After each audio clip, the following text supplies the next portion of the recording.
Hi, I'm Robin Bensley. Welcome to Chow Time. Once upon a time in Ecuador, we stopped for lunch at a very local place. And we had the very traditional chunks of fried pork. Salty and crispy and tender in the middle. It was fabulous. But they served it with this side dish that to me was unforgettable. It was delicious. It was unique. I had never had anything quite like it. And so fortunately, we had an interpreter with us. And he talked to the chef, and I found out, kind of, how they made it. And so that's what I'm going to recreate today.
These are plantains. They're actually in the banana family. They're a lot bigger, and people eat them raw and cooked, and they put them in stews, and they fry them, and they do all kinds of things with them, mostly in tropical climates. They're very popular in certain African countries and the Caribbean and South America. And although I can buy these readily at my local grocery store, I rarely see them on menus here in Ohio, or in the United States for that matter.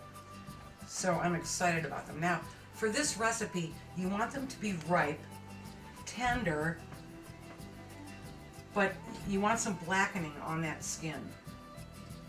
The blacker they get, the sweeter they are. If you see them green, they're very flavorless almost. You treat them like a potato. You boil them and mash them with flavors and things like that. So this is the perfect way for plantains to be for this recipe. Oh, and actually, let me see where they're from. They're from Ecuador. That makes sense. So, I'm going to cut off the ends, peel them,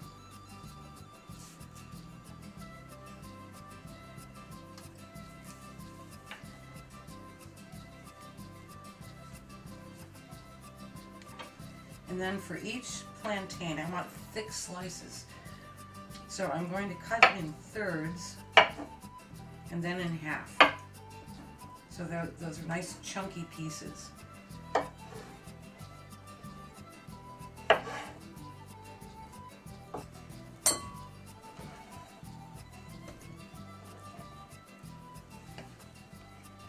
I'm going to use 4.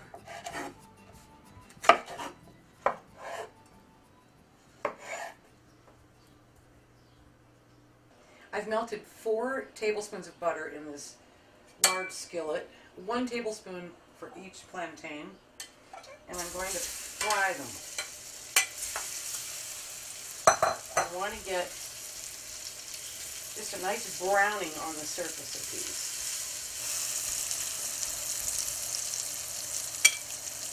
And while those are browning, I'm going to make this incredible sauce. I'm going to take 1 cup of brown sugar,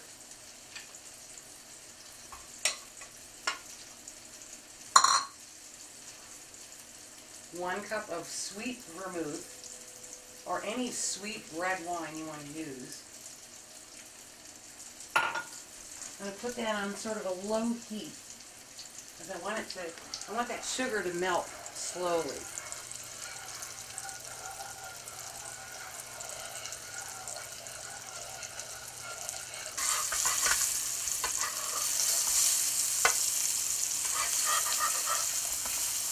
These are beautifully browning. Okay, browning the second side.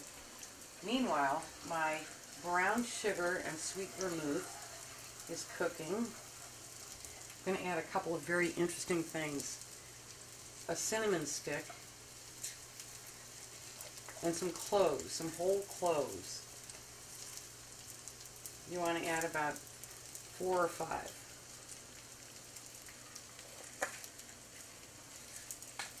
Bring that to a simmer. And then hot sauce. With the sweet wine and the cinnamon and the cloves, this hot sauce will add a whole new dimension to it. So take your favorite hot sauce and you do 1.5 to 2 tablespoons worth, depending on what kind of spice you want in this. So I just let this simmer for a couple of minutes. Now I'm going to take the cinnamon stick out, and I'm going to gather up the cloves.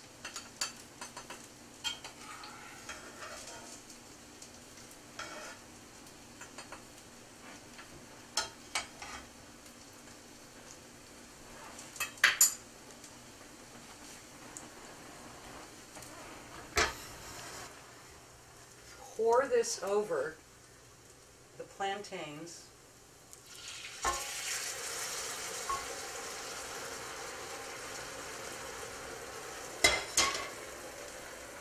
You want to let this simmer for 15 minutes uncovered.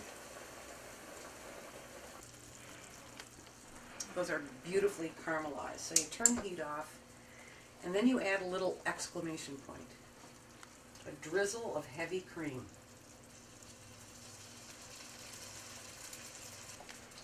And then I'm putting them in a serving bowl, which I purchased in Ecuador.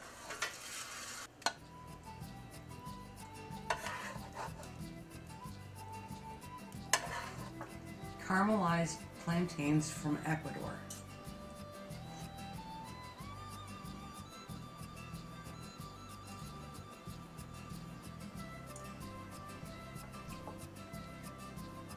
I think this is an amazing recipe. And the thing is, you can serve it as a side dish to anything. Pork and chicken and fish and beef. It just goes with everything. And keep in mind, these have been around for so long that in the 1st century, Pliny the Elder said, plantains are the food of wise men.